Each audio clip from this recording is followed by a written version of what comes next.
Sampurasun, mugia rahayu sagung dumadi.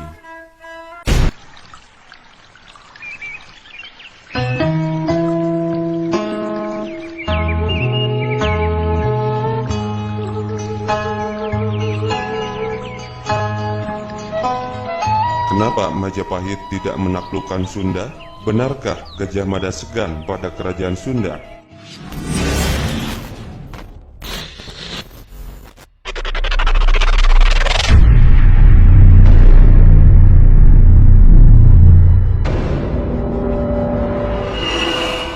Silang pendapat peristiwa bubat antara kerajaan Majapahit dan rombongan calon pengantin dari kerajaan Sunda masih tetap ada.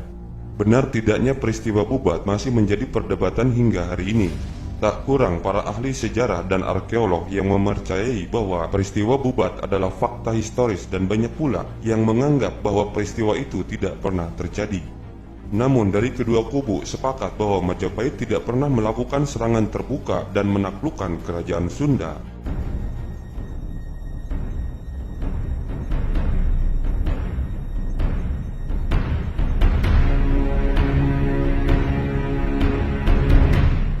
Pada tahun 1334, para menteri berkumpul di Panangkilan menghadap Sang Rani Majapahit Tribhuwana Tunggadewi. Di hadapan Sang Rani dan para menteri, Gajah Mada yang baru diangkat menjadi Mahapatih bersumpah yang kemudian dikenal dengan Sumpah Palapa. Gajah Mada bersumpah mempersatukan Nusantara. Para petinggi kerajaan mengejek dan mentertawakannya.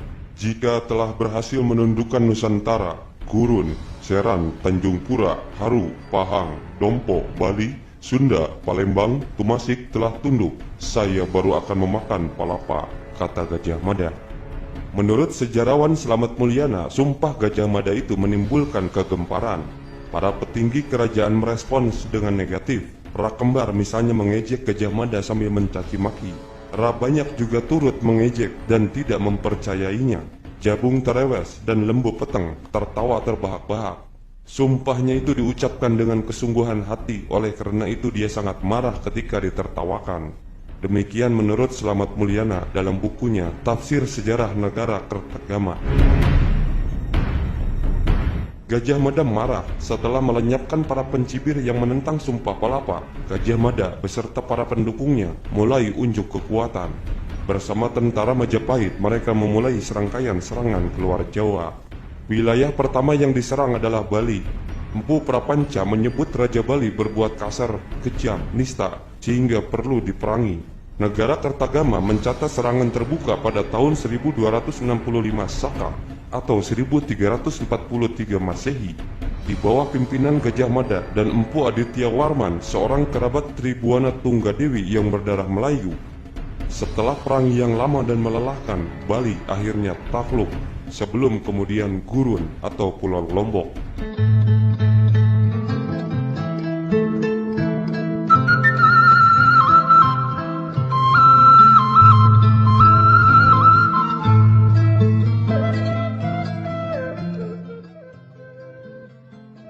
Berbeda dengan Bali, Majapahit tidak menyerang kerajaan Sunda, padahal termasuk wilayah yang dibidik oleh Gajah Mada agar sumpahnya terpenuhi. Karenanya Sunda menjadi salah satu wilayah yang belum mengakui kebesaran Majapahit setelah banyak negara di Nusantara melakukannya. Dalam Gajah Mada, biografi politik, arkeolog Agus Aris Munandar berpendapat bagi Majapahit, kerajaan Sunda punya posisi yang unik. Tak mudah bagi mereka menaklukkannya sebagaimana terhadap Bali atau Lombok. Sunda adalah kerajaan tersendiri yang bebas merdeka. Pada masa itu ada anggapan Sunda merupakan wilayah yang harus dihormati, tak layak ditaklukkan secara militer. Menurut Agus Munandar, dasar pemikiran itu mungkin disandarkan pada pernyataan dalam prasasti Raja Sri Jayabupati abad ke-11 Masehi. Prasasti berbahasa Jawa kuno itu ada di wilayah Sukabumi. Disebutkan bahwa Sri Jayabupati adalah ipar dari Raja Airlangga, Raja Kahuripan, yang sejatinya masih berkerabat dengan para penguasa di Jawa Timur. Wilayah Jawa bagian barat, tempat berkembangnya kerajaan Sunda itu juga merupakan wilayah peradaban tua. Kerajaan yang bercorak kebudayaan India pertama kali muncul di Jawa bagian barat, yaitu Tarumanagara. Wilayah barat Majapahit itu dulunya juga ada di bawah kekuasaan Sanjaya, raja pertama Mataram kuno.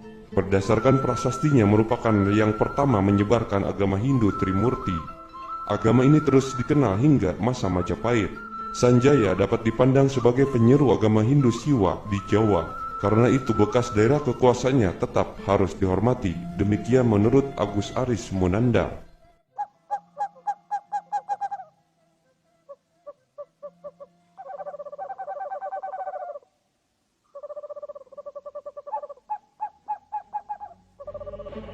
Disebutkan bahwa Gajah Mada segan ketika mengingat wilayah Sunda sebagai wilayah yang aman dan stabil. Bahkan ketika wilayah timur terus-menerus dilanda kerusuhan dan peperangan sejak masa Airlangga, Janggala, Panjalu, Kadiri, Singasari, hingga masa Tribuana Tunggadewi. Penduduk wilayah kerajaan Sunda tampak tidak ditakutkan dengan berbagai peperangan. Karenanya, Gajah Mada khawatir jika pihaknya begitu saja menyerang kerajaan Sunda dalam perang terbuka, mereka bakal kalah. Lagi pula secara politik hubungan antara Sunda dan Majapahit baik-baik saja. Hanya saja para penguasa Sunda tidak pernah mau tunduk di bawah Majapahit.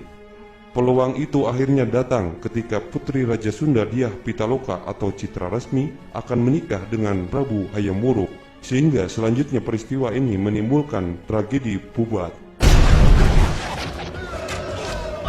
Namun demikian, bahkan kerajaan Sunda 60 tahun setelah Majapahit runtuh, yaitu pada tahun 1519, menurut Hasan Jafar, yang dihitung berdasarkan penguasaan Majapahit oleh Dipati Unus. Sedangkan selama ini kita kenal bahwa runtuhnya Majapahit pada tahun 1478 Masehi. 60 tahun sejak saat itu, yaitu pada tahun 1579, kerajaan Sunda atau Pajajaran barulah runtuh. Benarkah Gajah Mada atau Majapahit segan terhadap kerajaan Sunda? Pendapat Slamet Mulyana bahwa Gajah Mada dalam hal ini mewakili Majapahit segan terhadap kerajaan Sunda karena leluhurnya yang harus dihormati. Benarkah demikian? Bukankah Kediri, Singasari, Janggala, dan lain-lain adalah leluhur dan kerabat terdekatnya?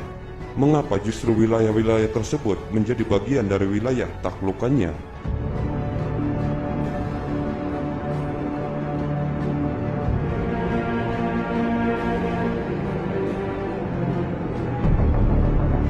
Relasi kerajaan atau negara dari zaman kuno hingga zaman modern ini hampir sama saja.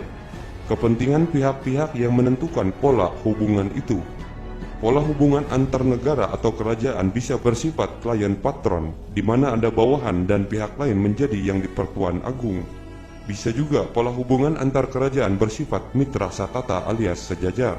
Mengacu pada dasar pola hubungan ini, kerajaan Sunda dan Majapahit bisa dipandang sebagai mitra satata. Selama Majapahit eksis, kerajaan Sunda tidak pernah ditaklukkan oleh Majapahit. Padahal dalam Sumpah Palapa, kerajaan Sunda disebutkan sebagai target persatuan Nusantara di bawah Panji Majapahit.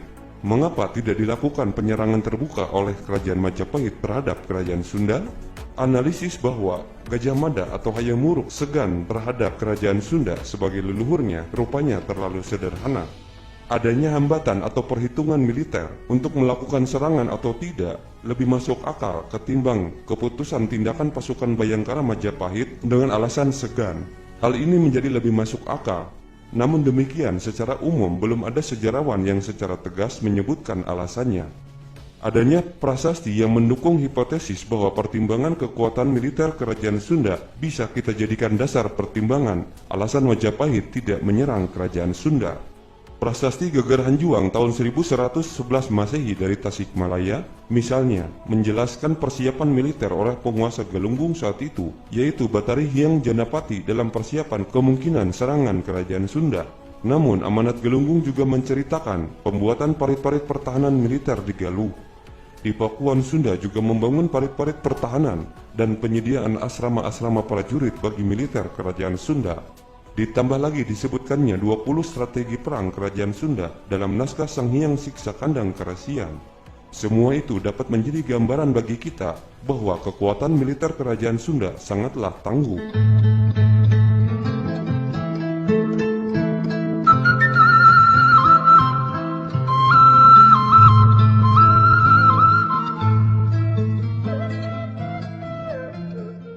Pusat persenjataan kerajaan Sunda berada di Mandala Kandang Wesi. Kandang Wesi juga disebut sebagai Kerajaan Kandang Wesi, sebuah wilayah merdeka di Tatar Pasundan. Lokasinya berada di Garut Selatan sekarang ini. Pemimpinnya disebut juga sebagai Raja Mandala. Raja Mandala atau Raja Kemandalaan merupakan sebuah lingkaran negara dirumuskan oleh penulis India Kautilya dalam karyanya tentang politik Arthasastra yang ditulis sejak abad keempat dan abad kedua sebelum Masehi. Ini menggambarkan lingkaran negara sahabat dan musuh yang mengelilingi negara raja. Kandang Wesi sudah lama ada, bahkan disebut sebagai daerah tertua dengan sebutan Pusir Bumi, yang mewakili beberapa keunikan sebuah rahasia atau nyirupun.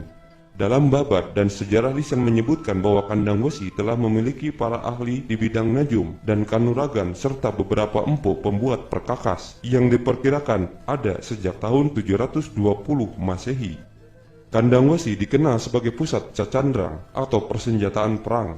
Selain itu juga Kandang Wesi membuat sentana-sentana atau obor penerang, alat rumah tangga, dan menciptakan para tukang pandai, para pembuat besi. Wilayah Kandang Wesi disebut Nyamune Asekan. Terbukanya daerah Kandang Wesi yang disilokakan sebagai Buni Nagara Selok Pandan diartikan sebuah negara tersembunyi tanpa kekuasaan. Demikian menurut Patakon Carita Buhun. Sumber asing juga bisa digunakan sebagai bahan analisis data. Misalnya catatan Tom Pires, penjelajah Portugis dalam catatannya Suma Oriental pada abad ke-16, memberitakan mengenai Kerajaan Sunda. Saat itu luas wilayah Kerajaan Sunda terdiri dari setengah Pulau Jawa, atau sepertiga Pulau Jawa ditambah seperdelapannya. Kekuatan militernya sangat besar, jumlah prajurit Kerajaan Sunda sebanyak 100.000 orang, lebih dari 30 batalion. Sebuah kekuatan besar. Di perairan juga Kerajaan Sunda memiliki kapal-kapal jung atau kapal raksasa yang biasa disebut sebagai jung sasanga.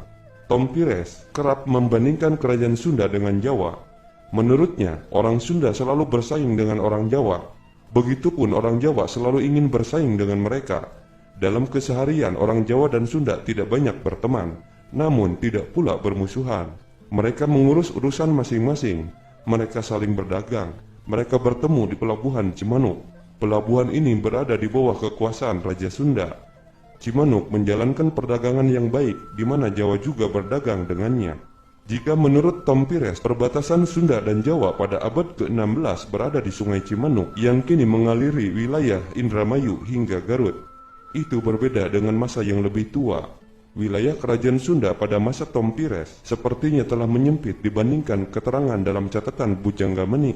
Namun, catatan Bujangga Manik tak banyak membandingkan kedua negara tersebut, sebagaimana yang dilakukan oleh Tom Pires. Meskipun orang Jawa dan orang Sunda menjalankan kepentingan urusan masing-masing, ketika terjadi perompakan atau bajak laut di lautan, mereka akan memeranginya.